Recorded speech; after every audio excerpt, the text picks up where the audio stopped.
Summer 1948. Every 90 seconds, a plane touched down in West Berlin. Over 1,400 flights in a single day, more than 700 aircraft involved, and 20,000 people committed to an unprecedented logistical feat. With Soviet forces blocking all routes to the city, over 2 million civilians were left isolated, surrounded by the blockade. How did they survive a total shutdown? And how was one of history's greatest relief operations ever organized? In the aftermath of 1945, Germany lay in ruins, carved up among the four victorious powers. Even Berlin, though deep inside the Soviet zone, was likewise split into four sectors. With cities leveled, factories in rubble, and hunger rampant, millions faced an uncertain future. With Europe's cities gutted and markets in disarray, the entire continent teetered on collapse. In the West, the United States launched the Marshall Plan in 1948, investing around $13 billion, worth over $150 billion today, to revive the shattered economies of Western Europe. Convinced that free markets were essential for stability, American and Western European leaders focused on rebuilding infrastructure and restoring trade. In West Germany, these funds jump-started reconstruction in the Ruhr and other industrial regions, spurring the repair of roads, warehouses, and vital services. The goal was clear: create a strong, self-sufficient market economy able to withstand new crises. Beyond the Iron Curtain, the Soviet Union practiced a planned economy, strict state control, fixed quotas, and rapid heavy industry development. To Stalin, Western aid was a means to fortify capitalism on the doorstep of Eastern Europe, undermining socialism and Soviet security.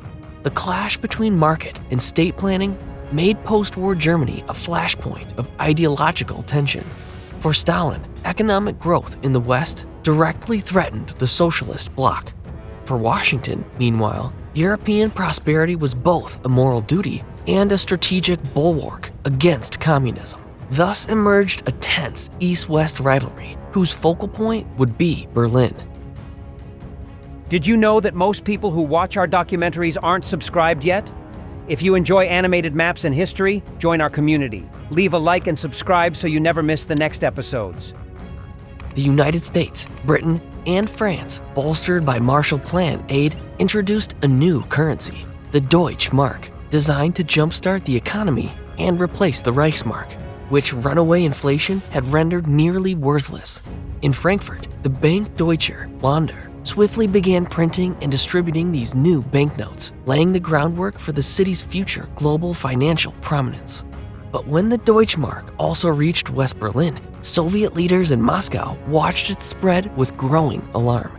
From their perspective, a capitalist and prosperous Germany, ever closer to Western powers, threatened Soviet authority in the region. Determined to halt this westward drift, the Soviets condemned the new currency as a breach of wartime accords. According to the Kremlin, the Allies were effectively forging a unified, capitalist West Germany, utterly at odds with Stalin's plan for a socialist buffer state.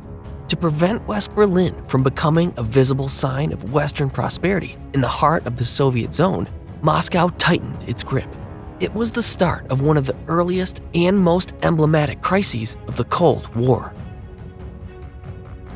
In June 1948, the Soviet Union abruptly cut all rail, road, and water routes to West Berlin, effectively isolating the city from the Allied-controlled zones.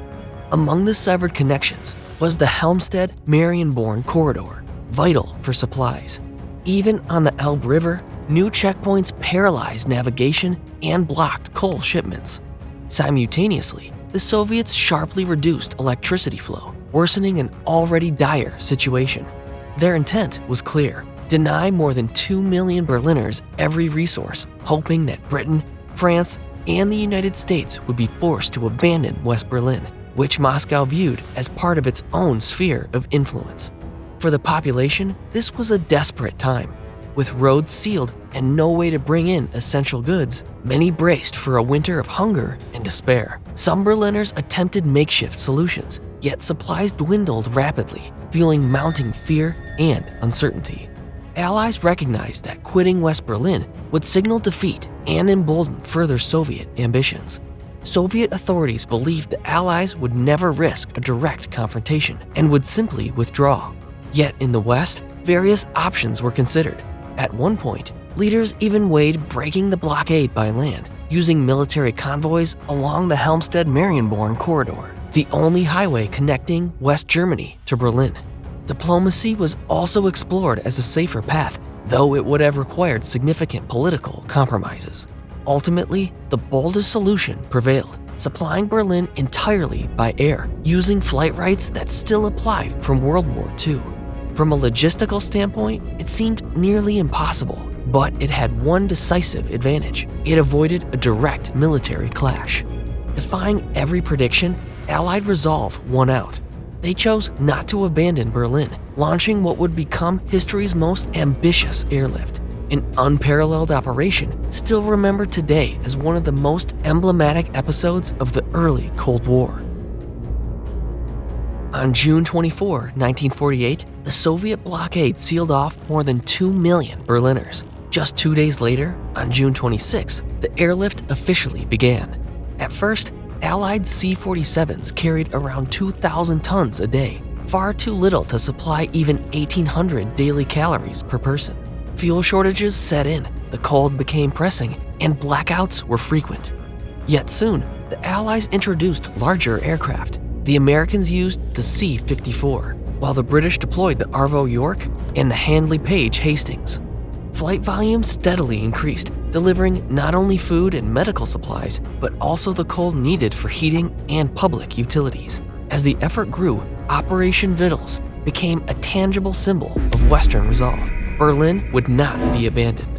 From the very start of Operation Vittles, or Operation Plainfare, as the British called it, military planners estimated that each Berliner required at least 1,800 to 2,000 calories a day, plus coal for heating and power generation. Their initial target was ambitious, 3,500 tons a day. Yet in the coldest months, that figure proved insufficient, ramping up logistical pressure.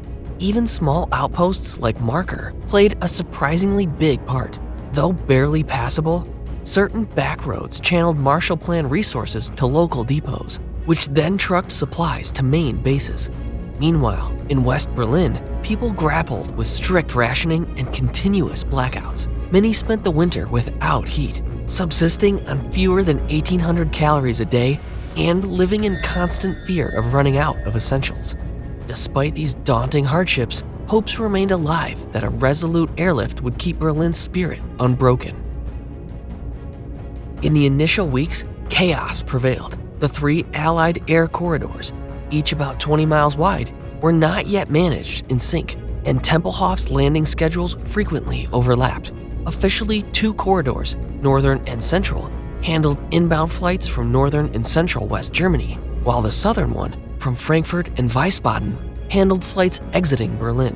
In mid-July 1948, an event occurred that would become one of the operation's most beloved symbols. Lieutenant Gale Halvorsen, after a supply flight, gave a few chocolate bars to a group of children behind Tempelhof's fence. Moved by their delight, he began dropping candy with small cloth parachutes, creating the candy bombers. Though just a tiny part of the colossal logistics operation, that gesture brought real hope to the people, especially the youngest. Spurred by Halvorsen's example, more pilots joined in, lifting morale even citywide. General Lucius D. Clay, aware that the current system could never supply Berlin's needs, turned the operation over to William H. Tunner, a logistics expert renowned for running the perilous Hump airlift over the Himalayas in World War II. Tunner took command on July 28, 1948, intent on boosting transport to unheard-of levels. He restructured the 3 flight corridors, 2 inbound and 1 outbound, and introduced staggered altitudes to prevent collisions and allow landings every 3 minutes, day and night. Planes bound for Berlin entered the northern or central corridor at scheduled times and altitudes, choosing their route based on cargo. If the runway was in use, pilots flew a transition level before landing at Tempelhof, Gatow, or the new Tegel airfield, built at breakneck speed in November 1948. Crews unloaded in 20 to 30 minutes, then departed via the southern corridor. This precise rotation allowed multiple aircraft to fly without snarls. Under Tunner's direction, West German bases, Rhine-Main near Frankfurt, and Wiesbaden sped up loading. The British operated from Vosburg, Wunstorf, and Celle, transporting coal, while in Berlin's British sector, short Sunderland and short height seaplanes brought in salt without corroding cargo holds. The RAF expanded Gâteau, and in the French sector, Tegel opened, reducing bottlenecks. By August 1948, daily tonnage surpassed 3,500, ensuring vital supplies despite blackouts and long lines. The candy bombers reminded everyone that relief truly came from the sky. Once logistics solidified, capacity rose sharply. By autumn, C-54 Skymasters replaced many Dakotas, raising totals above 5,000 tons a day. Soon, they exceeded 8,000, finally peaking at 12,941 tons on April 16, 1949, the famous Easter Parade. At that point, Berlin could rely on an emergency reserve. Tunner's reforms, grounded in innovation, transformed aerial logistics. Crews mastered schedules, ground teams ran shifts, and controllers guided wave after wave of incoming flights. Efficiency soared, underscoring the Allies' unwavering commitment to save the city. After almost a year of nonstop flights, the airlift proved an effective answer to Soviet pressure. On May 12, 1949, Stalin was forced to reopen land routes, yet the Allies kept flying until late September to bolster supplies. Altogether, around 277,000 flights were made, delivering over 2 million tons of aid.